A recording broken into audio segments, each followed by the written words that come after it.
So I started on the 10th, but I actually go into work on the 25th Oh, nice, nice. Okay, what location will you be at? in Coronado, FRC Southwest, Okay, Oh, okay. wow. back on base. Yeah. Oh, nice, That- nice. Okay. That's And spot so on. what's in your position description? Logistics, so supply. Nice. Okay. Is that what you wanted? That's one of the avenues that I wanted to explore, or especially is getting the clearance back and just jumping back into the workforce. How's the salary? Is the salary what you're looking for? Um, Not exactly, but it's a lot. It's pretty good. Well, hey, having work is better than no work. Exactly. So, I mean, it's a step in the right direction, and I'm definitely happy that I got the opportunity. Nice, Yeah. nice. So the guy who helped you, what's his name? Rob,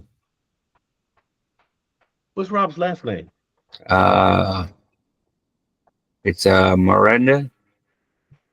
You met him. Yeah, you were there at the Nevnet. Yeah, yeah. Okay, Yeah, that he's a Rob. great guy. Okay, Great guy. nice, nice. Okay, I love it. Hey, this is what it's all about. It and you're living proof that networking helps. Oh, it It's sort of absolutely does. yeah. You got to get out there. You got to meet people.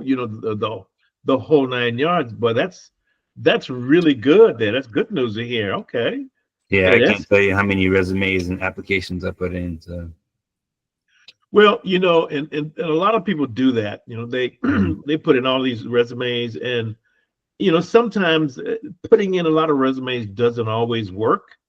It's sort of like you got to do your networking, you got to be in the right place. I mean, a lot of things have to happen. Mhm. Very cool. Okay. Well, we're extremely extremely happy for you. This is good. This is how we love starting off the weekend, if you will, with good news. Okay. Mhm. Mhm. Nice, nice. We want to keep you in San Diego. Oh, I'm not going nowhere. All right, Yeah, Pete. How was your week? fantastic. I just have a lot to be thankful for. As you know, I sent you a rather large transfer file on actually the Tuskegee Airmen. What a amazing group of people. There's a lady I work with, Carol Dietrich, as you beginning to know, and the history of the men that served our country in the Tuskegee Airmen is just remarkable. Yeah, I saw that. I mean, it was a large file, and I haven't had a chance to download it yet. Yeah. But I will when the time is right. I will definitely download it. Hey, John, how are you? Good morning. How you doing? Hey, pretty good. And yourself? Good, thank you. Fantastic, fan. How was your week, John? Um, Pretty good. Actually, the Los Angeles Veterans Collaborative, which is basically LA's version of the San Diego Veterans Coalition, they met on Wednesday, and normally they meet at Bob Hope Patriotic Hall, which is downtown LA, and it happens to be about 5 blocks from the Interstate 110, where all the demonstrations have been taking place. And, obviously we've got National Guard troops there and all that good stuff. So at first, I think they were considering changing the meeting to virtual, but then they actually were able to get space at a place called the California Endowment, which is it's a big property. I mean, it's 3 or 4 very big buildings. And Yeah. it also has about 5 times as much parking space as Bob Hope Patriotic Hall. So Yeah. they moved it there. They had it in person, and basically everybody came. And it was really great to see that everybody said, despite what's going on near downtown, we're coming. So it was very gratifying to see all that. Yeah, it's been a while. They used to hold meetings at the California Endowment many, many, many years ago. Yeah. And beautiful place, multi rooms, big conference room, the whole 9 yards there. So was Amy chairing the meeting? Yes. Amy Good deal. Bravo chaired the meeting like always. Yep. And, Yep. it was really gratifying. I mean, it went very, very well. So, it was just nice to see that everybody said, I'm coming no matter what. Well, just because things are going on in other places doesn't mean life stops. Life continues to go on. That's just the way it is. Right. Yeah. We did have 3 or 4 people who came, said that they were delayed because certain exits off the 110 were closed. So they had to kind of figure their way around traffic and stuff, but they made it anyway. So, Well, yeah. it's really nice to see. Well, there's others. I guess there's other demonstrations or protests going on throughout Los Angeles. I was just looking at the news, and they were showing a really big gathering of folks. Now, it's not near the federal building, but a lot of people have gathered out there. Mhm. Right. Yes. Wow. Okay. Hey, let's go ahead and jump into it. It's 11 o'clock, a little bit after. Rich is here. Morning, Rich. How we doing again? Morning. Good. Am I coming through clear? Yeah. Okay. Just, you may want to move your microphone just a little bit closer, but yeah, you're coming through pretty good there. I'm back home and I'm plugged in at home. All right. I was remote this morning on that early call. So yeah, I know. Keith, Okay. good morning, Keith. He's here. Two people I just want to welcome here. Hey, go ahead, Keith. I'm sorry. No, I just said good morning. Awesome. I just want to welcome David. I ran into David yesterday over at Fleeton Family Support Center, and I invited David to join. And it looks like we have Chelsea's note taker, not necessarily Chelsea, but let's check and see if it is Chelsea. Wanted her to join us as well, and she's up there near Camp Pendleton representing the Marines. And so, Rich, why don't we go ahead and start with the check-in? I'm really excited and anxious to get on with the topic for today because it's something that I've been consciously thinking about. So Absolutely. I can't wait to dive into it. So let me toss the ball over. I'll start with my check-in. I'm banging in at a 10 plus. It was a good week. A lot of despite all the things going on across the country, there's a lot of good things happening, and I guess that's the essence of life, is that there's good and there's bad, and the two always exist all the time. But as you are about to discuss, it's really a question of which one do we focus on? Do we spend our time focusing on the positive, or do we spend our time focusing on the negative? I just choose, even though there's negative around me, I choose, and I read your presentation, I choose to focus on the positive. And so that's why I'm a 10. So That's back to right. you. Very good. And I'm choosing a 9 that's rising because I like to have some room for improvement, but I am juggling unbelievable amounts of things in my life right now, things I don't have control over, some things I have partial control over, things that I would not choose to be dealing with right now because it deals with a lot of family members and caregiving and things like that. But I'm choosing that rising 9. And we know that we have 50 to 70,000 thoughts a day, and without any of our own intervention, about 80% of those are negative naturally, and about 90% of those are repetitive. So this is what we're talking about. So that's where I am today. Let's go over to Keith. Hey, so I'm operating at 10. Just a lot of exciting things happening. I know some things could be better, but the things that are happening are great. And I know I'm excited to get into this topic, but let me say, sometime we're in the middle. We don't know if it's good or bad. We're lost. We still can't figure out what do I really think about this, and that's okay. Uncertainty is not our enemy. It just helps us move forward. So thank you. I'm a 10. That's a good point. And we say one thing we can have control of thinking about is trying to assess how we feel, and not even talking about digging down into the why, but just how do you feel? And then as you figure out what are the drivers of that, you can start influencing that. Let's go to John.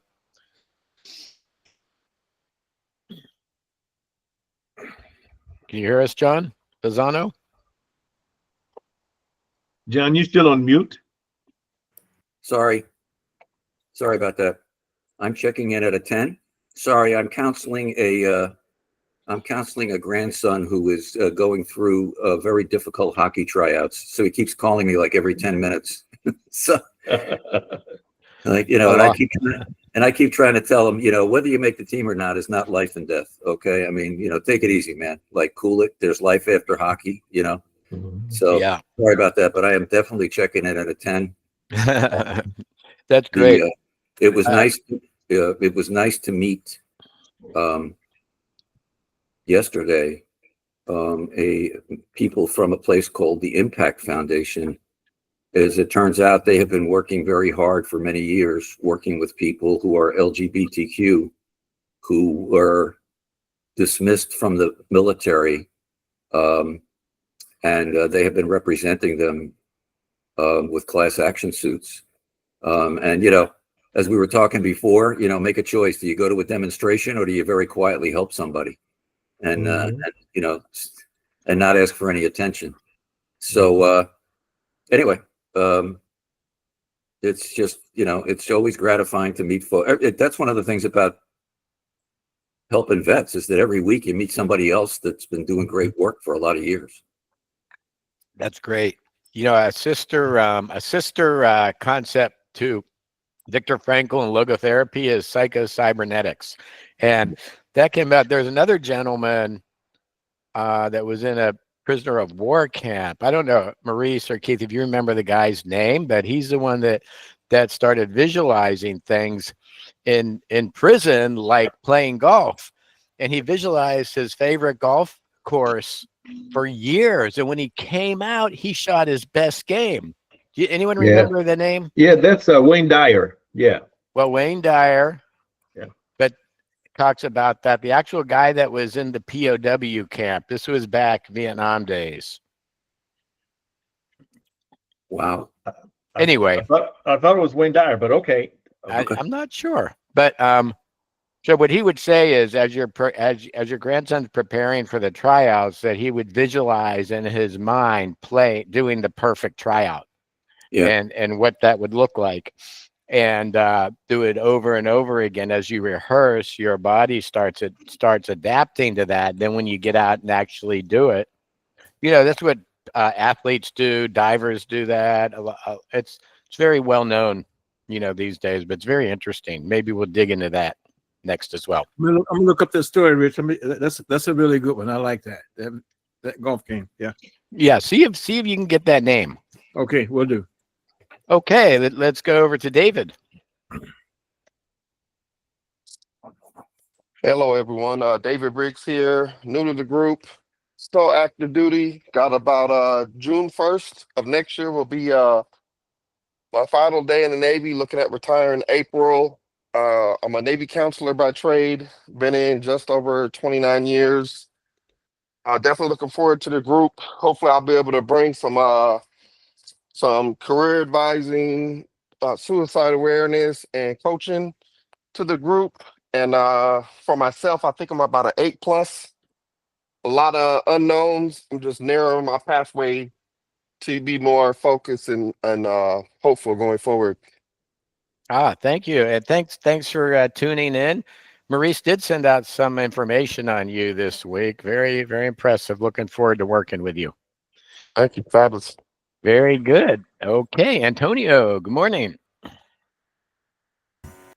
Hello, good morning, everybody. I'm checking in at a 10+. Very good. Are you local? Are you Southern Cal? Yeah, I'm here in San Diego. All right. Very good. Hey, Rich, let the Antonio tell us why he's a 10+. Okay. Well, I recently started, I just got hired on to a defense contractor for FRC Southwest, and it was all through networking, NavNet to be exact. I went to NavNet probably about the beginning of this year and met a gentleman. We hit it off and everything. We sought the information, and he helped me with my resume later on. And then last week or about a week and a half ago, he gave me a call and asked me if I still was looking for work. And he said he forwarded my resume to his boss. I talked to her. Next thing you know, I'm aboard the company. So I start work officially, like I started on the 25th, but I started on the 10th. Wow, Yeah. congratulations. Hey, Antonio, how did you find out about NavNet? You actually. Oh, tell us about that. When did you find out about that, and when did I share that with you? So it was after our virtual reboot class, and you had asked about if any of us were going to go to the NavNet, and I was like, I wasn't sure what that was, but you said it was a networking event for the breakfast at Admiral Breakers, and showed up, just ready to network, and yeah, it was a good experience. I met a lot of good people in the couple breakfasts that I've gone to, but it was definitely eye opening. I've heard these stories about networking and people, jumping in line and being interviewed on the spot and everything like that. And I personally didn't see it for me yet, but everybody that I did talk to that said, "Oh, I got a job offer. I did this, I did that." I kept in contact with those people as well. And majority of the people that I started with these networking events, I've noticed a lot of them have picked up employment throughout these couple months or throughout this year, and it's a proven fact that it actually works. And I would say I'm very appreciative for the opportunity to be a part of these organizations and being able to expand my network. So it definitely is something I can attest to. It's something that actually works and is most appreciated. Awesome, thank you. And just so everybody knows, according to the research, networking is 85% successful over traditional just floating resumes. You really got to put yourself out there, get that energy going. So and I saw, Antonio, every time he showed up at NavNet, he was working the room, putting his energy out there. Whatever you want, you have to speak it. And so that's the beauty of NavNet, is that he was speaking what he wanted. And just like the law of attraction, the universe always answers. And that's the point that I always tell people. If you ask the universe for something, it has to obey your commands. I just wanted to throw that little piece in there. Rich, back over to you. Great, very good. Hey, yes. Real quick, Colonel George Robert Hall. Yes, Air Force. He came out. He imagined playing a visualizing doing a whole golf game every day, and 6 weeks after he got out, he was invited to the Greater New Orleans Pro Am and shot a 76, only a few strokes over par. There you go. And I found another guy that did it too, Major James Nesmith, who in Vietnam for 7 years, he was in a bamboo cage, and despite the lack of physical activity, he dedicated time each day to mentally playing a full round of golf with detailed visualization, mental escape. And then it says there's some accounts claiming he dropped strokes off his score after his release, though those are more anecdotal. I think you have the primary guy. This is a secondary guy. And then the psychocybernetics founder is Dr. Maxwell Maltz.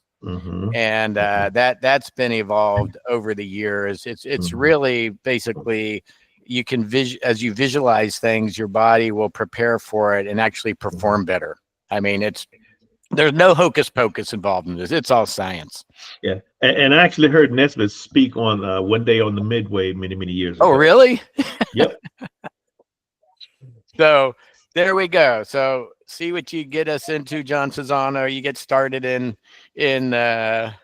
with all this breakthrough stuff that's been done years ago, and now it's coming back with science backing it up. I did forget to mention one thing. I shared an email with everybody that there's a place at the LA Veterans at the West LA VA. It's basically a building that was put together as a place for the vets to hang out, and it's simply called the Peer Center. And there are 2 peer support specialists from CalVets that are there from 9 to 5, Monday to Friday. And basically, it's a place to go hang out, talk to people, have group sessions, watch TV, get a snack, work on your computer. It's basically just a hangout place. And it's a place for people to, if something's on their mind or something's bothering them, the peer support specialists are there to listen. And my boss gave me a flyer saying that they now have a book club, and it meets every Wednesday. And the book that they were reading was Man's Search for Meaning by Viktor Frankl. Yeah. So I went there on Tuesday thinking, okay, great. I'm going to sit in on this because I really want to hear what the veterans have to say about the book. And it turns out that they had one session on it and tried to read it, and they found it basically too deep for them. And they thought,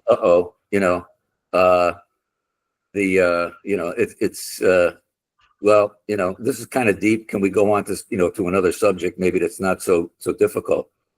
But what I'm going to do is I'm going to basically volunteer to conduct a session and talk about Frankl with these guys, because a lot of the book can be difficult to read.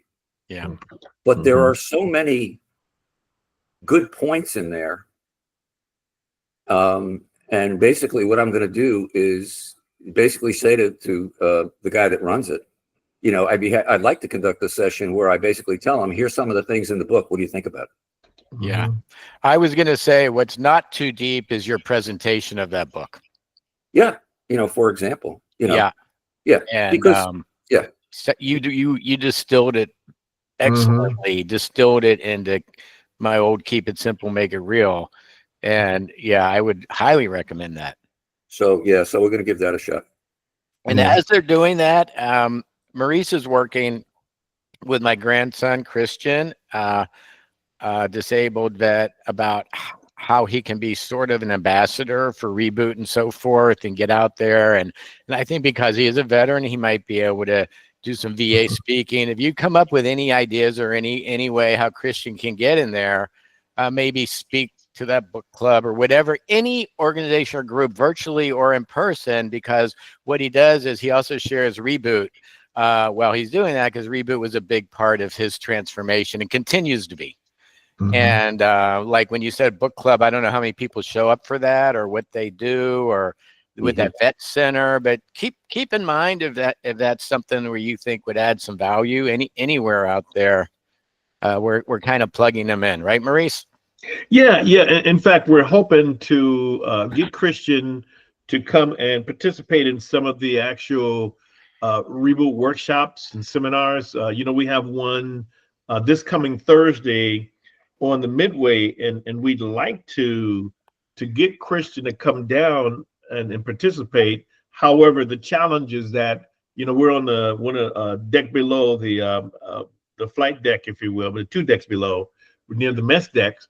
And so getting him into one of these rooms might be a challenge, but he's got so much to share about what he's gone through and his journey in life, is essential, that people hear his story. And if we brief him on your presentation with Viktor Frankl, I mean, if he could sit in on something like that, or I could do it with him. He's actually doing that. He's finding the meaning in his struggles and is giving him purpose. So he's a Viktor Frankl in progress. Yes. Of doing that and getting results, and it's real time. It's not something that happens one and done. It's pretty much for the rest of your life. Exactly. Yeah, he's actually living what Frankl recommends. Right, and he's a good speaker to the level where he could apply the Frankl. He could talk about that. Okay. If we share your presentation with him. Okay. All right. Who do we have next? Chelsea. We got. Let's see. I don't think Chelsea's with us, but let's go over to Pete. Rich, I would be honored if Christian can have I don't think it's 3 minutes long, but to post him in my LinkedIn, to have him part of the LinkedIn, but post the message, and I think that would be great. So that's just throwing that consideration out there to you for him. I'm a 10 plus, but earlier when I just started today, I was a 5 or 5. Sorry, 9.5. Numbers. And Antonio gave me the best news in his respect. And there's nothing like a job, regardless, because you want to get going and you want to show what you have. so to speak, if you will. And also, David, thank you, David, for coming in today and participating.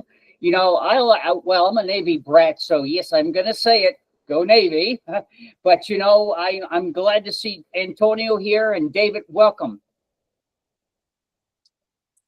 Awesome. Hey, Richard, and I'll just let you know, just for the group, Ron is out traveling again with the family. Rachel is out at having breakfast with a friend, and Yogi is at Yale going through an internship program. Okay.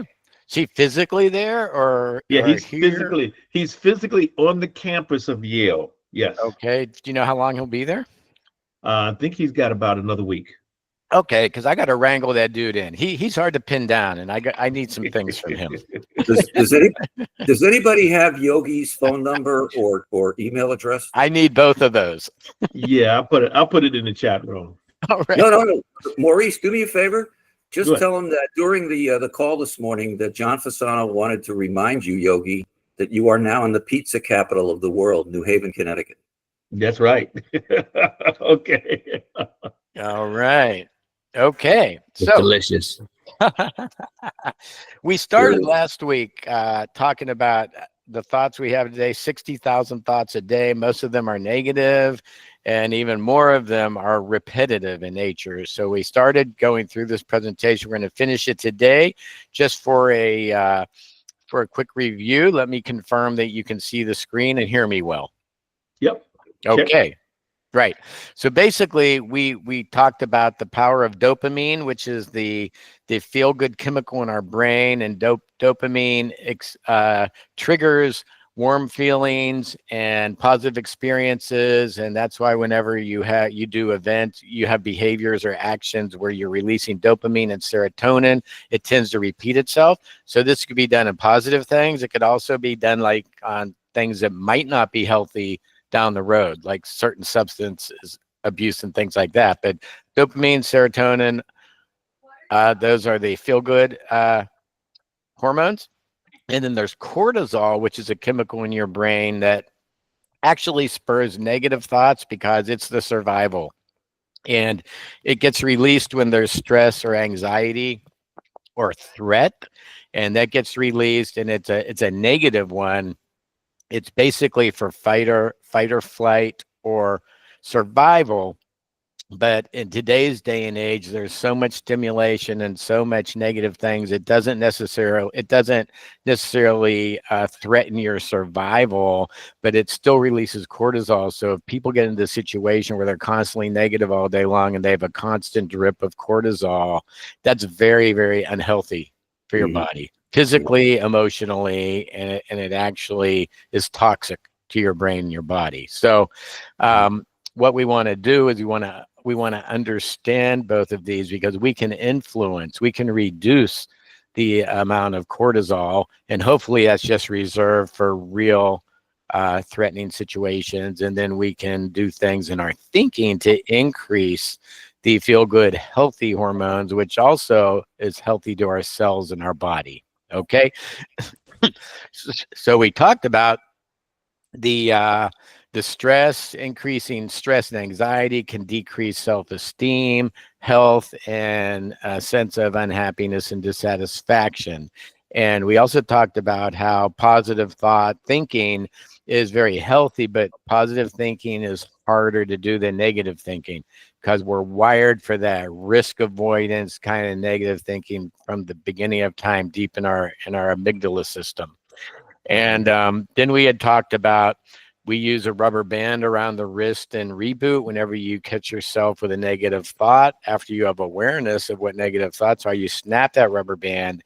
And then if you can also replace that with a positive thought that counteracts it, which is usually just focus on factual truth, you can start actually rewiring your awareness in your brain to be more positive than negative.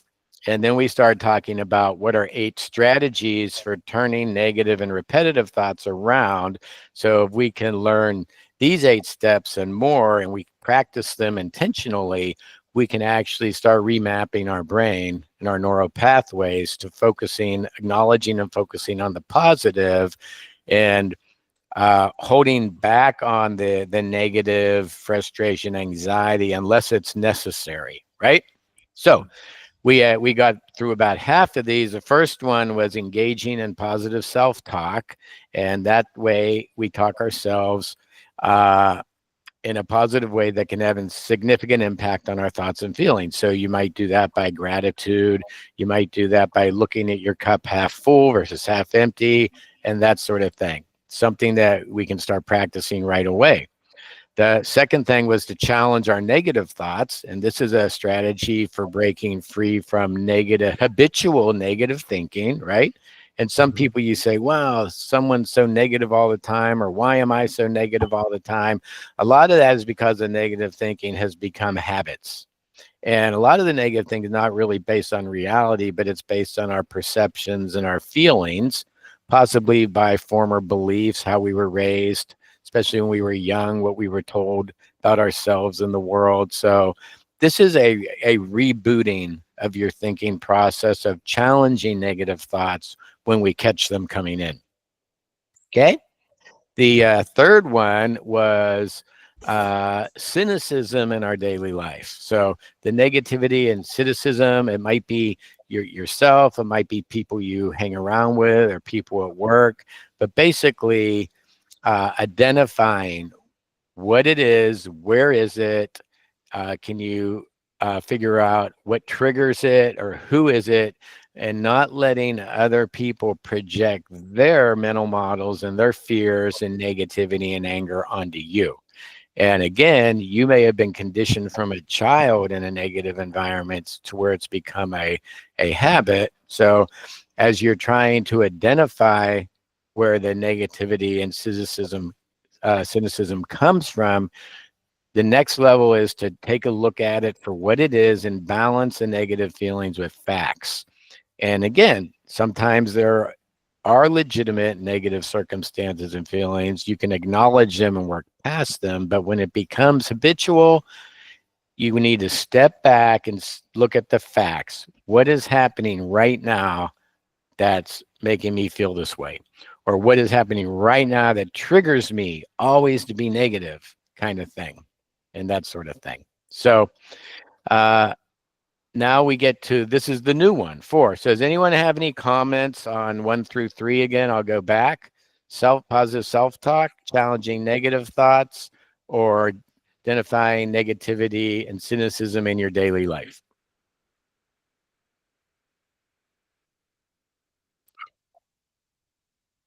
Pete's got his hand up. I Pete. think. Well, I'm sorry. Pete got. did we get to 4?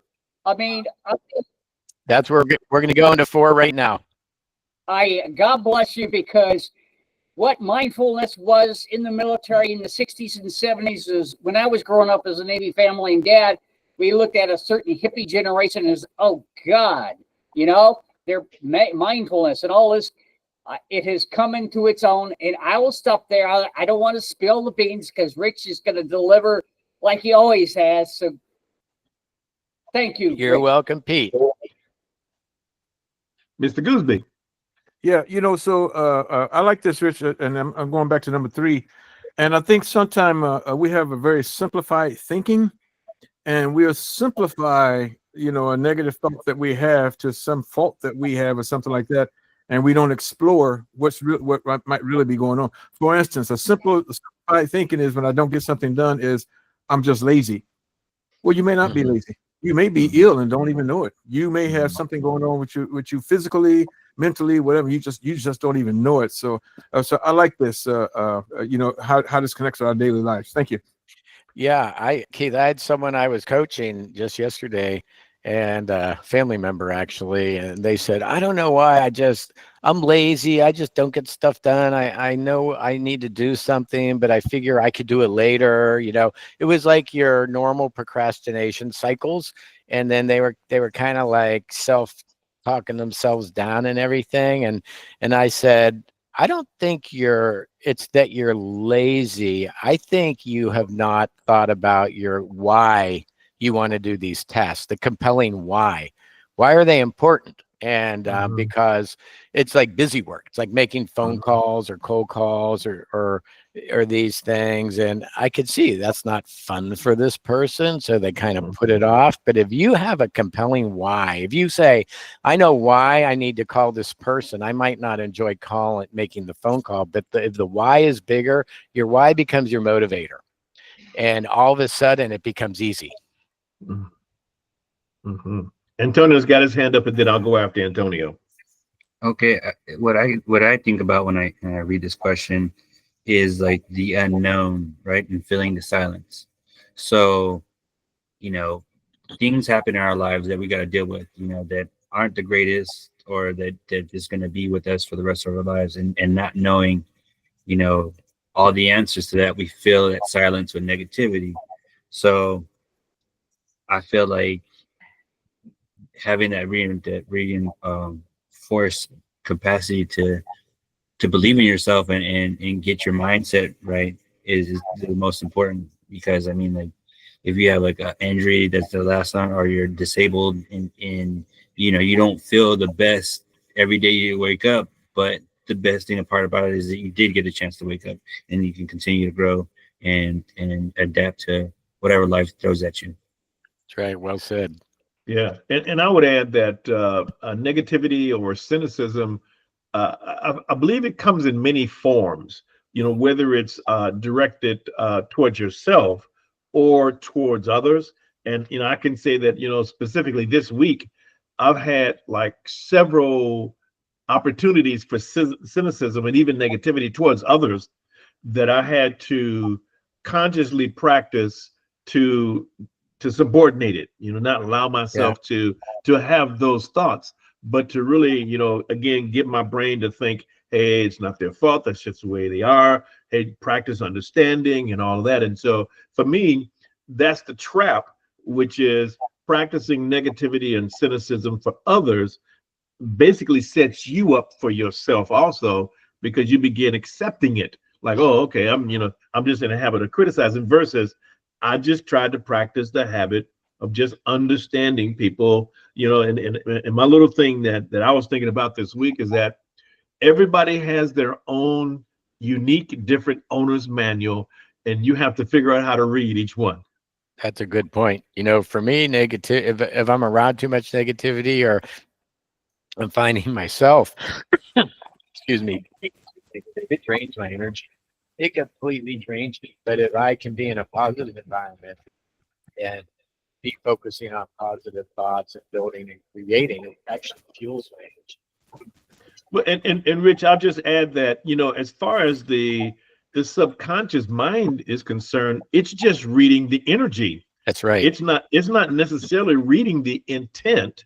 All it knows is that you're practicing negativity, and it's gonna let it go in any direction it can. Well, yeah, and your body's going to say there must be a threat. There must be a threat to my physical safety, and then your body's going to start burning energy for either fight or flight or survival. Yeah. Okay. Yep. Okay, number 4. Now, I do view Pete as our mindfulness subject matter expert. And you're right, Pete, man, the hippies are out there meditating, going into the smoky huts and all that stuff. And it was very almost like voodoo, but now we've got science backing it up. And mindfulness involves paying attention to the present moment without judgment, conclusion, opinion, bias, all that stuff. It can be summed up at the high level that simple. It's an effective way to break free from negative thinking patterns, because you're going to actually suspend your negative thinking if you're practicing mindfulness. It can be done in many different ways. Cultivates a more positive mindset, because we're going to be mindful either of the neutral or the positive. And when you practice it, you learn to observe your thoughts without getting caught up in the thoughts or without drawing conclusions. You can then choose to let go of negative thoughts and focus on the present moment. It can help you feel more grounded, centered, and at peace. And there's some really practical mindfulness exercises that are also very, very effective for PTSD, anxiety, and those sorts of things that you find in the military and outside of the military, even combat PTSD. Any thoughts on the mindfulness? It also aids the flow. It helps to put you in a state of flow if you're Yes. receptive to that. Oh, yeah. I mean, it doesn't even have to be under stress and anxiety. It will help you get into a state of flow for productivity and creativity. And also, as a group, when we practice dialogue through reflection and inquiry, dialogue where you're opening to listening to others before you draw conclusions, it's almost like group mindfulness. I think I'm inventing this as we go right now, but practicing mindfulness as a group, you hear everybody out to learn, suspending judgment of what they're saying. It's aggressive listening before you start drawing conclusions based on new data and facts. We got a couple of comments there. Keith, John, and then Maurice.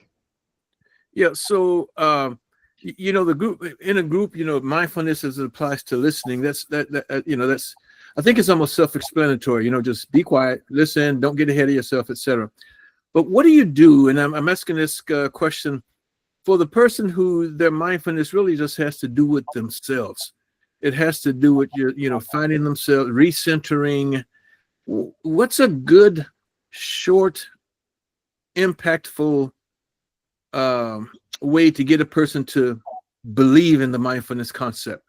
Some people have a belief system that does not allow them, at least not yet, they see it as hocus pocus. They don't see it as something real. So anyway, I'm just throwing it out there. What's a good short term? I do have sort of a small starter exercise, but I want to see if anyone else has some thoughts on Keith's question. Well, Yes. I'll wait for John and then Pete. So John, go ahead, and then Pete, and then Maurice. Right. I don't know. This is, I was going to offer this thought before Keith posed this question. So it's not an answer to Keith's question, but it's just a comment on mindfulness. Way back in like 1994, I was in a bookstore and I saw an audio, and this is before CDs. I saw an audio cassette program, and it was a series that Bill Moyers had done on PBS called Healing and the Mind. And it was on it was 5 different episodes. And the third episode was about mindfulness. And it was focused on sessions that were being conducted at that time at Massachusetts General Hospital in Worcester, Massachusetts, by John Kabat-Zinn, who was considered to be one of the founders of mindfulness in the United States. And if you look on the internet today and you see John, he's got white hair. Well, this video was so old. John had jet black hair when he did this. And John said that one of the practices of mindfulness, that when we feel distressed, is to try to become conscious of our breathing.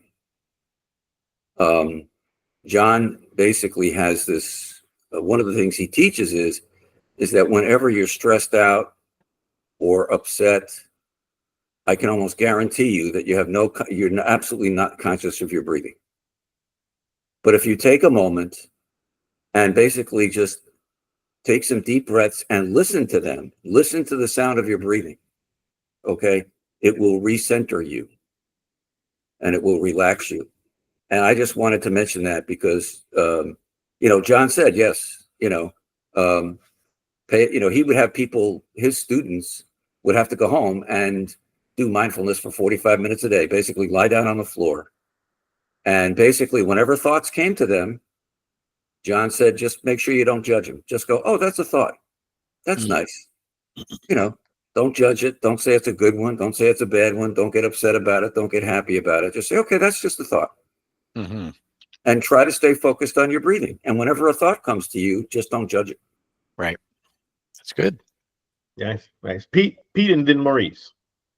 I couldn't agree more with what John said. Breathing is a wonderful technique to discover your mindfulness and the relaxation and being in a different state, or as I think Richard would say, is it's like a frequency. You have different and I can't still say the word solfeggio frequencies, and once you get in one of those states, you not yes you'll have the flow most likely, but you'll mindfulness will become more real to you, and you just how do you get to mindfulness? Maybe it's like a that other word I can't pronounce, a stacoma. Did I say that right? That Yep. it's so. Yeah. And Go ahead. a beautiful example is aboard the Midway when this guy named Chris. I was there, and Maurice was there, and Chris, he had this stacoma. He had his eyes open as to what reboot is really all about, and so that discovery, I hope everybody has their own personal discovery, finds mindfulness, and yes, purpose. So there's a, I'm going to use, and there's an interrelatedness. I'm getting back to that guy that invented the geodesic dome, Buckminster Fuller. There is at times an interrelatedness to what we discuss, what we discover, and that's the beauty of even just reboot. And if you haven't discovered reboot, I welcome the whole world here. So thank you, Rich. Thank you, Maurice. And Pete.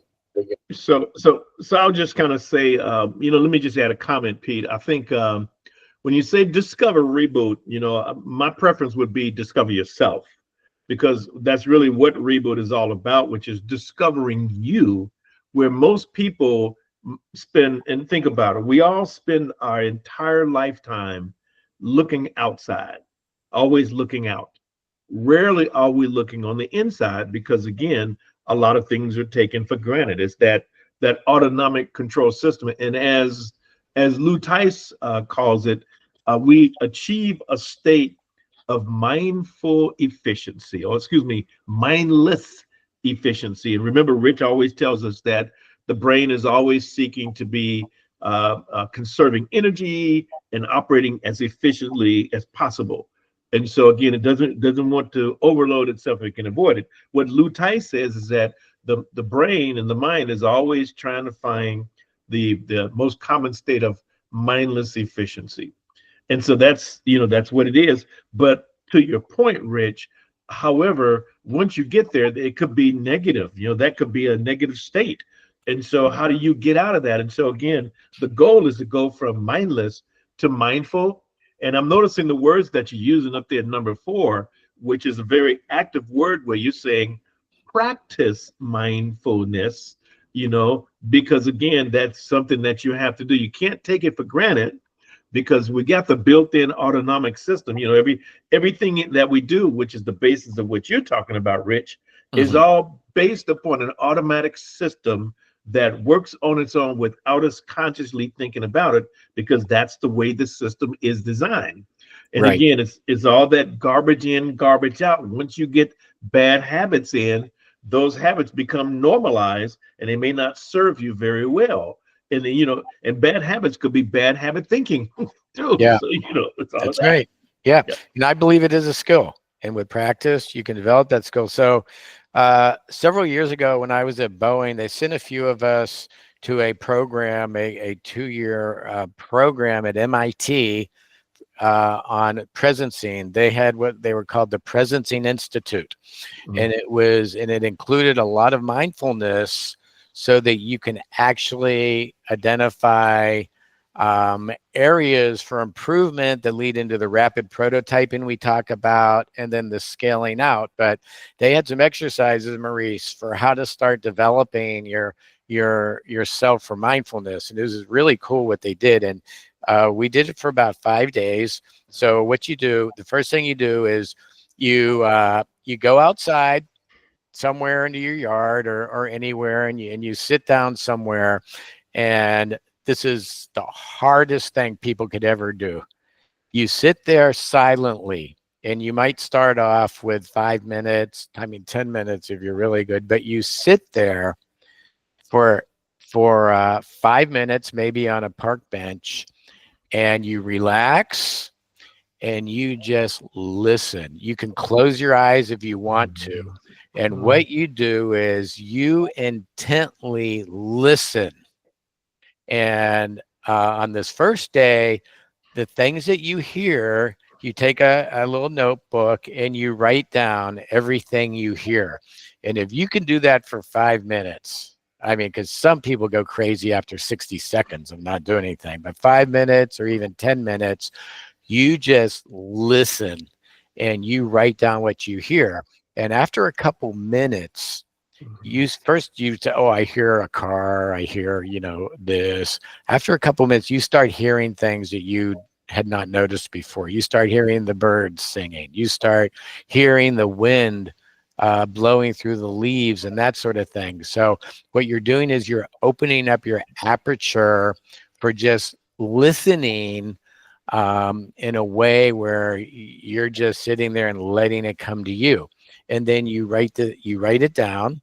And then that's day one. And then the next day you go back out and you do the same thing. You sit in a bench somewhere on the grass and you start becoming more aware of your other senses. So not only what are you hearing, but now what are you smelling? What are you feeling? Do you feel the sun on your skin? Do you feel the breeze? And again, you're being very, I call it actively passive, and you're writing that down. So now you're engaging your ability to feel through all of your senses, and you're documenting that. And then the third day, you sit there, and now you're being mindful of presencing everything around you through all of your senses. But at this point, you don't have to write it down. Now you're just receiving. So now you're being in the present, and you start hearing and feeling even more things that you haven't done. And if you do that for 5 days, it gets you started. And just in 5 short days, you start learning how to, go on that path of mindfulness, because it's really about uncluttering all the noise and all the competing thoughts and everything that, takes up real estate in your brain. Now you're learning how to separate yourself from that and just feeling in the present what's happening pretty much biologically and emotionally. And that's the start. And then you grow from there. That's really good. I like that a lot. I wrote all that down. So yeah, that's good. And we recorded it. And so, Rich, I just want to translate it for my brain. So when you said aperture, I automatically, instinctively went to the reticular activating system, which is the built-in aperture that we all have. And so anatomically, we all got one. I mean, it's just, but most people, I would say 98% of most people aren't even aware that they have a reticular activating system.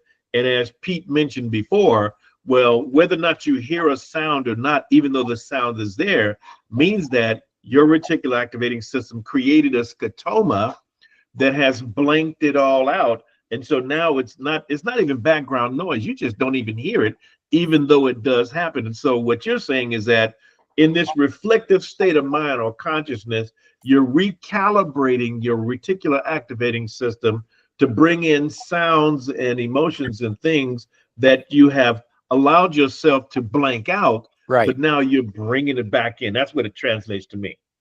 That's right. And as you're doing that, you're learning how to relax and you're learning how to be present, right? And I just read something the other day. If you go out to nature and just sit in nature, something like 70% of your healing systems in your body get activated, just by being out in nature. Yeah.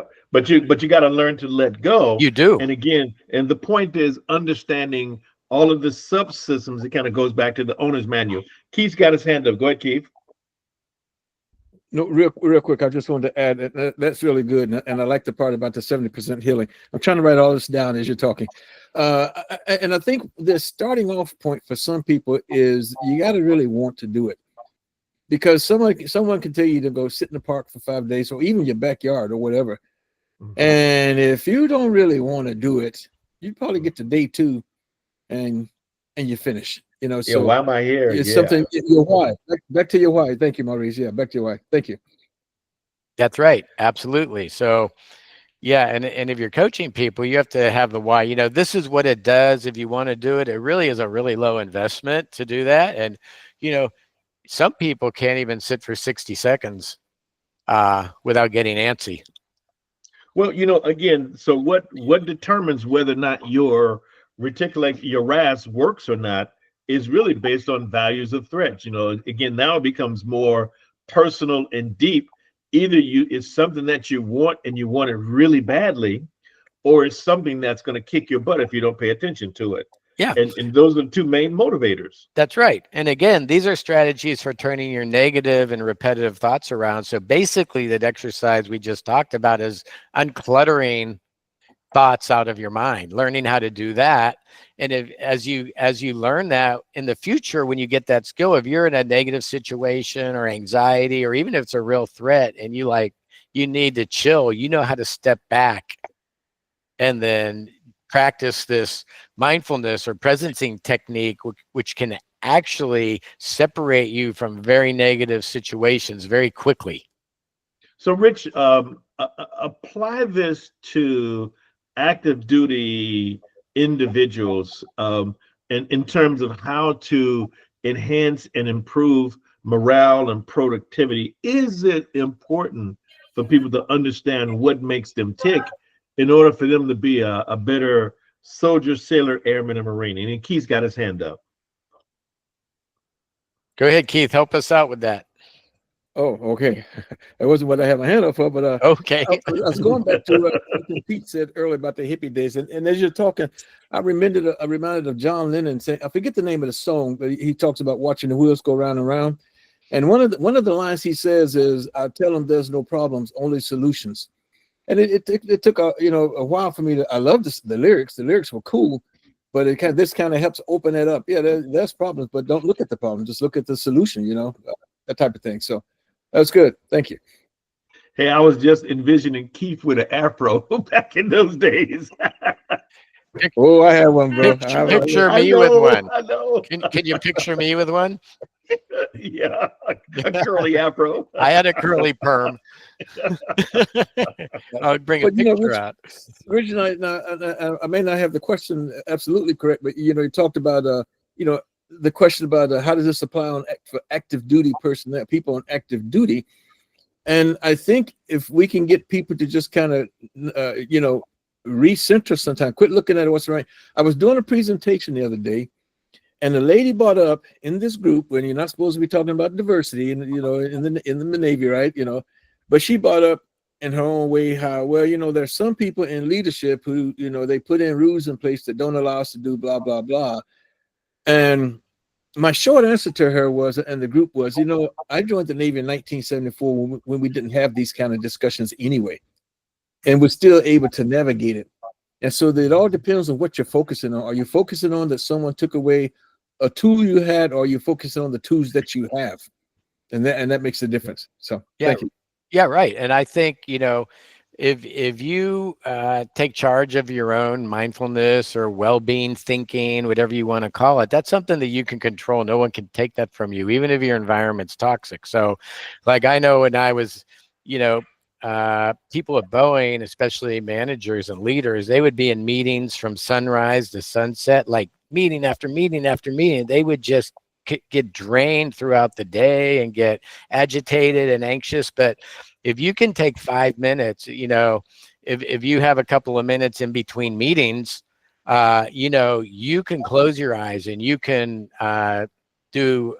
practice mindfulness, the relaxation, the clearing of your mind and the negative emotions, and that can help pace you through the day. And I've had leaders say when they do that, we started ending meetings 5 minutes to the 1 hour meetings. We started ending them 5 minutes to the hour and began the next one 5 minutes after the hour. So it gives you 10 minutes to go to the bathroom and relax. But if you would practice these kind of mindfulness techniques, you can refresh yourself and make much better decisions. I would say in active duty, anytime you get some time or you can have some time to yourself, especially the morning and the evening, if you can do this and recenter yourself, it's going to increase your effectiveness. Pete's got his hand up, and then we got 3 minutes left. Rich, I have this question. We're talking about mindfulness and meetings and all this kind of. I'm finding more and more the possibility of appreciative inquiry being an aspect of mindfulness, but not just singular, but both at the individual level that participates and as the group, as it matures, develops, and produces. What is your feeling on that? Absolutely. Appreciative inquiry is where you take the time and you appreciate what's going well.